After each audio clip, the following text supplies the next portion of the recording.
Hello, my dear friends. How are you doing? Hope you are having an amazing day and not having to deal with drama. Ready for new stories I have for you today? Let's go to the first one. And don't forget to listen to the end of the story, guys, to hear my insights. Enjoy the stories, and don't forget to like and subscribe. And of course, don't forget to leave a comment. I, 25 female, grew up with my father, James. My mother had passed away when I was young, so it was just the two of us. He was never particularly warm or affectionate, and I always sensed some distance between us. Looking back, I can see the signs, but at the time, I just assumed he was a reserved person who found it hard to express love. I convinced myself that this was normal, especially since he'd been left to raise me on his own after my mother's death. When I was about 17, I was going through some old boxes in our attic. That's when I stumbled upon a stack of letters written in my mother's handwriting. Curiosity got the best of me, and I read a few of them. They were addressed to someone whose name I didn't recognize. A man who, as I pieced together from the letters, seemed to be her boss. The letters were intimate, to say the least. She spoke about their relationship in a way that left no room for doubt that it had been more than just a professional connection.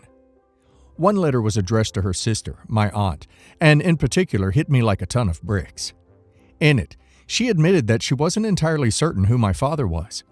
She wrote about how she'd struggled with guilt and regret, especially since she wasn't sure whether James or her boss was my real father.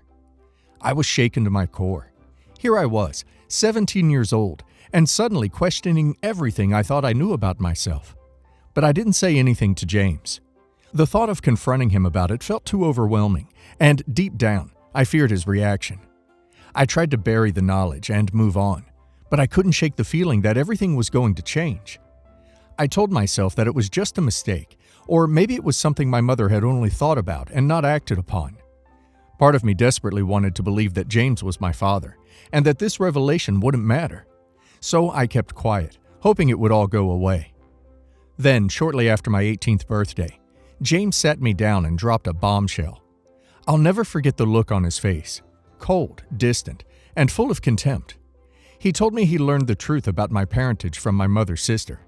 Apparently, his suspicions had been confirmed when my mother, on her deathbed, had finally confessed to him about her affair and her doubts regarding my paternity. He told me that he'd taken care of me out of obligation, but now that I was legally an adult, he felt no reason to continue pretending.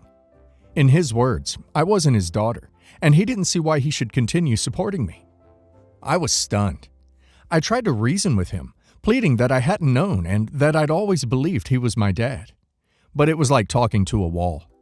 He looked me in the eyes and said, "You're not my responsibility anymore. Pack your things and leave." It was one of the coldest, most heartbreaking moments of my life. I felt like I'd been thrown away, discarded like trash by the one person who should have been there for me.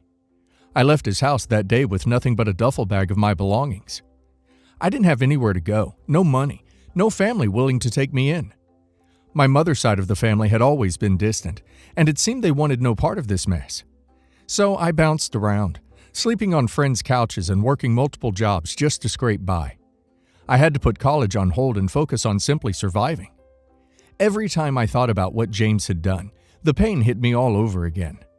I'd lost the only parent I'd ever known, not because of anything I'd done, but because of a decision my mother made years before I was even born. After about a year of struggling, I decided to try and find the man my mother had written about in her letters, the man who might actually be my biological father. I managed to track him down through some online searches, and I wrote him a letter explaining everything I knew. His name was Michael, and I told him about the letters, about my mother's confession, and about how James had disowned me. I made it clear that I wasn't looking for anything from him, just the truth. To my shock, Michael responded almost immediately. He invited me to meet him, and I was terrified he'd reject me too. But when I met him, he was warm and welcoming. He listened patiently as I explained everything, and he suggested that we take a paternity test to be certain. When the results came back positive, Michael was overjoyed. He told me he'd always wanted children, but he thought he was infertile and had accepted that he'd never be a father. To suddenly learn that he had a daughter was like a dream come true for him. Over the next 5 years, Michael and I built a beautiful relationship. He was everything I'd ever wanted in a father. Kind, supportive, and genuinely invested in my happiness. He helped me get back on my feet, encouraged me to pursue my education, and celebrated every milestone in my life. For the first time, I felt what it was like to have a parent who truly loved me unconditionally. Tragically, about 5 years after we reconnected, Michael was diagnosed with a severe illness. His health declined rapidly, and despite everything we tried, he passed away within a year. Losing him was devastating. It felt like I was finally getting the father-daughter relationship I'd always dreamed of, only to have it ripped away. But he left me with a sense of family, a belonging, and memories that I'll always cherish. After his passing, I discovered that Michael was incredibly wealthy, though he'd never flaunted it. In his will, he left everything to me, his only child. I inherited his estate, his investments, and assets that amounted to millions. I was overwhelmed by his generosity. I hadn't wanted or expected anything beyond his love, but this final gift was a testament of how much he cared for me. I promised myself I'd honor his memory by using it wisely and building a stable, happy life. For a while, things were peaceful. I thought the painful part of my life was finally over. But then, out of nowhere, James reached out. This man, who had thrown me out of his life without a second thought, suddenly wanted to reconnect. He explained that he'd fallen on hard times. He was very ill, couldn't work, and was drowning in medical bills. He'd learned from my mother's sister that I'd received a significant inheritance, and he hinted that he could use some financial help. When I first saw his message, I was floored. The audacity was unreal. Here was the man who had thrown me out at 18, left me homeless and struggling, and abandoned me during one of the hardest times of my life. And now he had the nerve to come back, not with an apology, but with his hand out, expecting me to help him? I couldn't believe it. I felt a rush of anger, but also a strange satisfaction. I decided to call him. When he answered, he sounded frail and desperate, going on about how he was struggling and how he hoped I'd understand that he'd made a mistake years ago. He even had the nerve to say that since he'd raised me, I owed him for all the years he provided for me. I couldn't hold back. I laughed in his face. I reminded him of the day he'd looked me in the eyes and told me I wasn't his responsibility, that he didn't want me in his life. I told him about the nights I spent wondering if I'd done something wrong, wondering why my father had abandoned me. I told him that the man who had actually cared for me was gone, and that I owed James nothing. He tried to argue, saying he'd changed, but I cut him off and hung up, blocking his number. Since then, I've been getting messages from my mother's side of the family, especially my aunt. She's called me heartless and ungrateful, saying that James made a mistake, but that he's still family, and that helping him would be the right thing to do. She thinks I'm being vengeful, that I'm holding a grudge I should have let go of by now. Part of me wonders if she's right, if I'm letting anger cloud my judgment. But every time I think about it, I remember the pain and loneliness of being kicked out, the betrayal of realizing I meant nothing to him. My friends and my partner are on my side. They say I owe him nothing, and that he's only trying to use me now that he's desperate. But a small part of me feels conflicted, like maybe I am being too harsh. So, Reddit. Am I the a-hole for laughing in his face and refusing to help the man who disowned me when I needed him most? James didn't just make a mistake. He made a calculated decision to abandon OP at one of the most vulnerable times in her life. He wasn't there for OP when she needed him, so why should OP be there for him now? Family isn't just about biology. It's about love and support, and he failed OP in both respects. If OP's aunt is so concerned, maybe she should be the one helping him out. OP owes him absolutely nothing. And now let's hear the community's opinion. Not only are you not the a-hole, but I think you handled it brilliantly. Laughing in his face was exactly the response he deserved.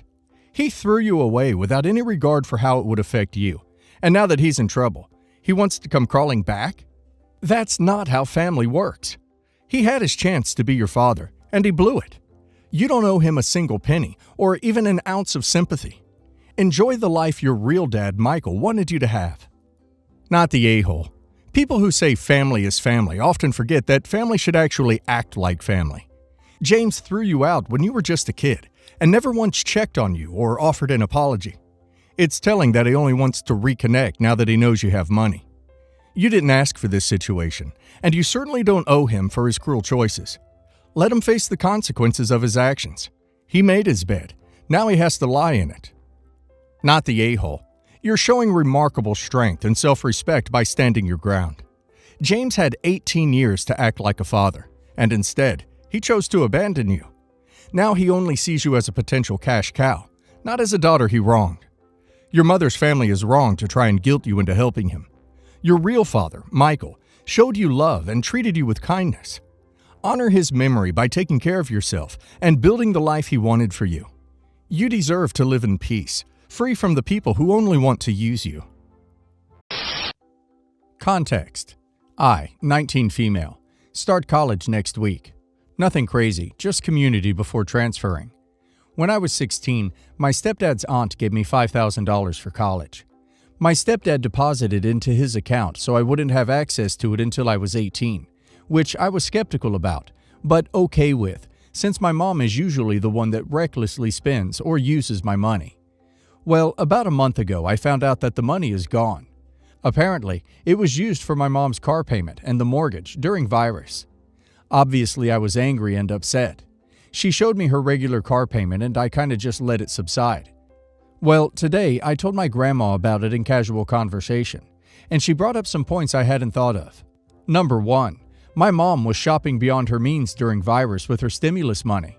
Number 2, I was never told and the check was written in my name, so how was my stepdad able to cash it?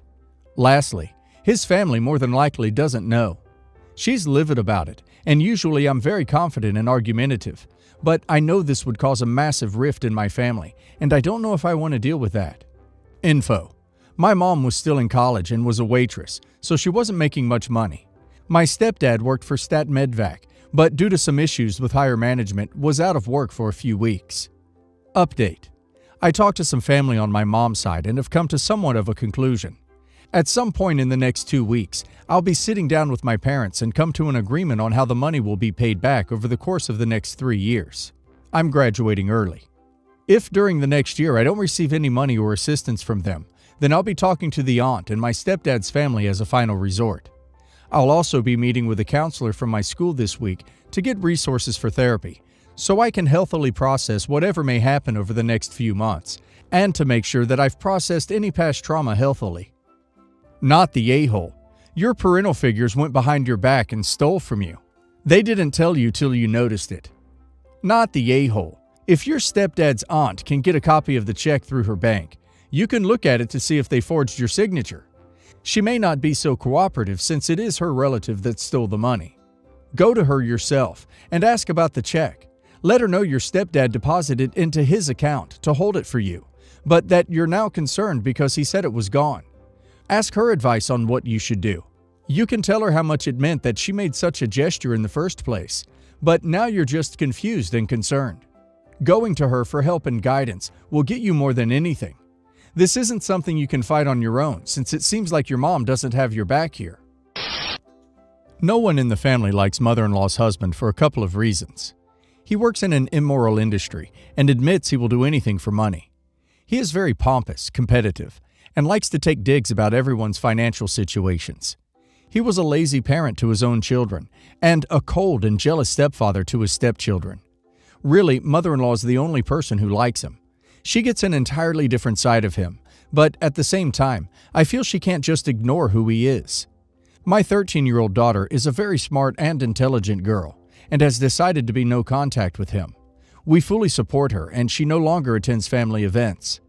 Recently, we went out in a group for someone's birthday, just the women, so he was not there or she would not have gone. We saw the musical Hadestown. After the musical, we grabbed dinner, and my daughter was talking about how the kids in their theater group are obsessed with it, and she feels they romanticized a toxic relationship in two of the main characters, Hades and Persephone, and Hades should be viewed strictly as a villain. Mother-in-law said, "It's honestly the best feeling though, when someone hates everyone but you. It's so cute." My daughter replied, "Well, that isn't surprising, as we've all seen the a-hole you married." Mother-in-law laughed and said, "If you were my kid, you'd be in so much trouble right now," and looked at me like she expected me to say something. I replied that I don't believe in punishing for every little thing, and my daughter was expressing her opinion. I said that mother-in-law said something which offended my daughter, so my daughter responded, and there would be no punishment. I also said that I try not to come from a place of authoritarian parenting. Mother-in-law said I clearly got whatever I wanted, and that is why my daughter is so annoying to be around. I replied that mother-in-law was reactive and controlling with her own kids, and now they all hate her. Mother-in-law was furious, and now the family is pretty divided. My husband is actually on his mom's side, which surprised me, because he usually isn't. Everyone sucks here. Mother-in-law gave an opinion your daughter did not like. She did not attack your daughter. Rather than replying with evidence justifying her opinion, your daughter chose to use a personal attack. Your daughter was unnecessarily unkind to mother-in-law. Mother-in-law's response to your lack of action was inappropriate on her part, but your response was just as bad, if not worse. Personal attacks are not okay. Everyone here acted inappropriately. Yes, the a-hole. Big difference between supporting her expressing her opinions and letting her run around calling other people's spouses a-holes and judging their relationship as a 13-year-old.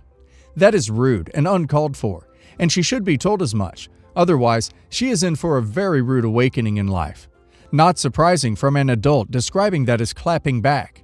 It's interesting that you accuse mother-in-law's spouse of being a bad parent, yet you don't really have the high ground here. You come off as holier than thou, and frankly, you're willfully raising a brat. You can disagree with people all day long, but there's a difference between disagreeing and being a disrespectful jerk. I'd also like to know what this immoral industry is. Yes, the a-hole. This morning, I woke up to a bunch of texts from my sister, who lives 14 hours away. She's been pregnant for a little less than 5 months.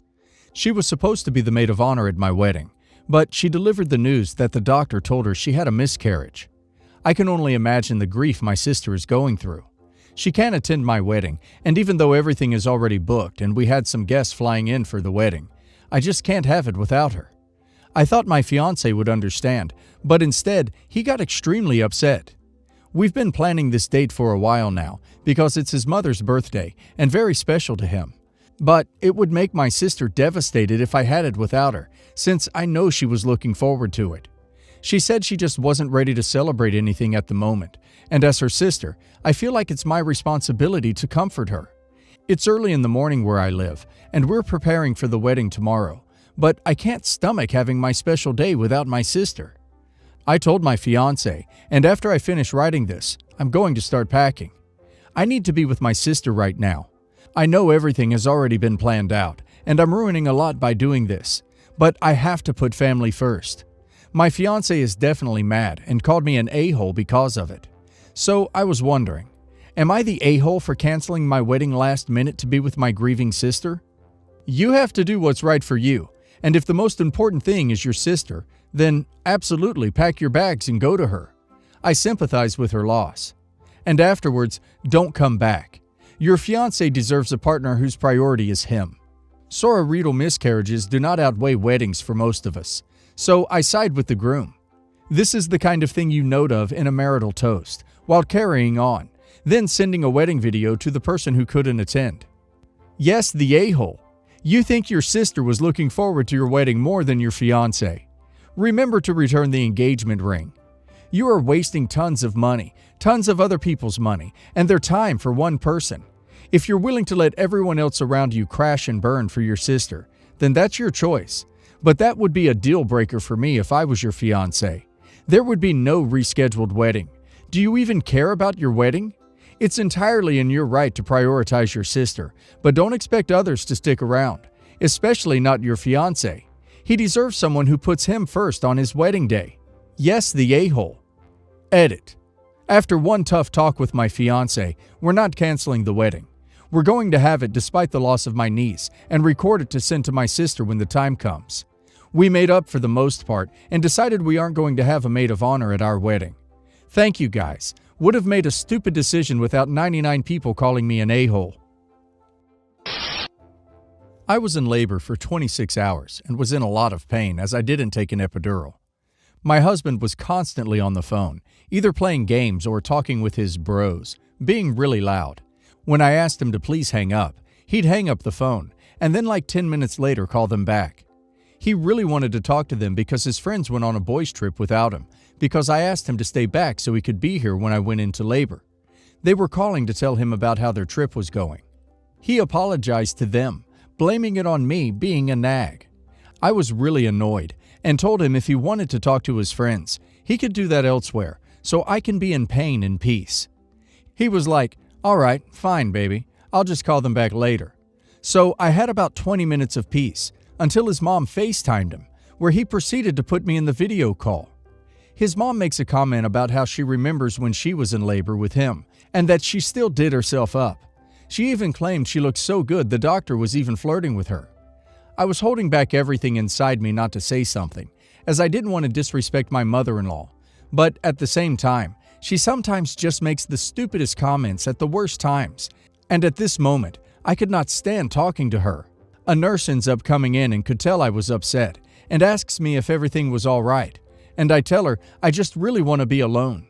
She ends up kicking out my husband, and in turn, he ends up missing the birth of our firstborn daughter because he left the hospital because he was pissed off that I got the nurse to kick him out of the room. He refused to come see his daughter afterwards because he was angry at me for kicking him out. My mother-in-law, who did visit me in the hospital, wouldn't stop talking about how I'm such a bad wife for removing my husband from the room. When I got home, he kept on bringing up how I ruined a moment of bonding with his daughter and how he could never forgive me for that. Am I the a-hole for kicking my husband out of the delivery room because he was making phone calls? Not the a-hole. That's a whole lot of red flags from your husband. Had to be told not to leave on a boys' holiday when his wife would likely be giving birth to his child. Ignored his laboring wife to chat with his friends on said trip. Called them back after being told to hang up. Answered a video chat from someone you didn't want in the room. Allowed that person to be disrespectful towards you. Went off in a sulk instead of visiting you and his child as soon as he was allowed back in. If he has a problem with the situation, you could ask him what he was feeling the last time he had a new person escaping from his vagina, so you can compare notes and come up with a compromise. 100% all of this. The deflection makes me angry for her. She needed her husband and he acted like a child. Childbirth is nothing to joke about. Women die in childbirth and it's painful. Definitely not the a-hole. But having to tell a grown man how to act isn't something you want to be doing while in labor. Not the a-hole. The nurse kicked him out of the room. He's the one that chose to leave the hospital altogether. Tell him you missed the birth of your daughter because you threw a temper tantrum and left the hospital. If you had been focused on me and the baby, instead of playing games and having loud phone calls with your friends, I never would have asked you to leave the room. You're mad that you missed this moment? Well, I'm mad that when your daughter and I needed you most, you prioritized chatting with your friends and complaining about what a nag I am. I am mad that when I was in an incredibly vulnerable position, you let your mom insult me. I am mad that you are blaming me for something that was the consequences of your own selfish actions. I am mad that you are still making this situation about yourself and playing the victim instead of celebrating that I gave birth to our daughter. We had to temporarily move in with mother-in-law, and it sucks because she thinks she gets a vote on everything. She critiques my parenting, my marriage, how I dress. She doesn't even like the food I cook for my husband. It's really hard on our marriage and makes me want to get the duck out of here. Recently, my husband and I had a pretty big fight. I'm aware it's immature that we fought loud enough mother-in-law could hear, but I was just heated because he played a prank and squirted me with a hose through a window while I was using the toilet, and I felt so degraded and disrespected. Mother-in-law decided to butt in and tell us how much our marriage sucks. She said I'm so miserable and uptight that if she was married to me, she would cheat, and she feels bad for her son for having to be with someone so miserable. She said I should work on myself because no man is going to put up with that. I asked if she would like to be married to her son, and she just rolled her eyes. Now, I might be the a-hole here, but I said I actually don't think she would. If they were two random people who met on the street, she would 100% say he isn't good enough for her. I've seen the men she is with. Her standards are sky high, so she should shut the duck up. I could see my husband was mortified. I know he already has some insecurities. I then said I didn't even want her advice because she cheated on her first husband. Mother-in-law told me to duck off and said I have no idea what happened in her first marriage. I might also be the a-hole because mother-in-law's stepkids heard this, and now they have more crap to talk about her. After they left, mother-in-law called me a misogynist and asked if I seriously thought her first husband never cheated on her, and said I need to mind my own business. Her husband also yelled at me about how I shouldn't be saying anything when I live in their house. Not the a-hole. Mother-in-law dug herself a hole for throwing rocks at you, knowing that she lives in a glass mansion. Your husband is the a-hole too, for comporting like a child. You're right. They deserve each other. You should try to leave and never look back. Not the a-hole. Your husband sounds like a childish loser, and your mother-in-law is one of those weirdo women who believes their sons are God's gift to the earth and deserve better than any woman ever. I think of them as pick-me's, but maternal. Your mother-in-law started giving unsolicited advice on your marriage first, so you were within your rights to give your opinion on her love life right back, in my opinion. Play stupid games, win stupid prizes. Not the a-hole. She really told you to mind your own business? That was the moment. You should have looked her dead in the eyes and said, "Lady, if you practiced what you preached, we wouldn't be having this discussion right now."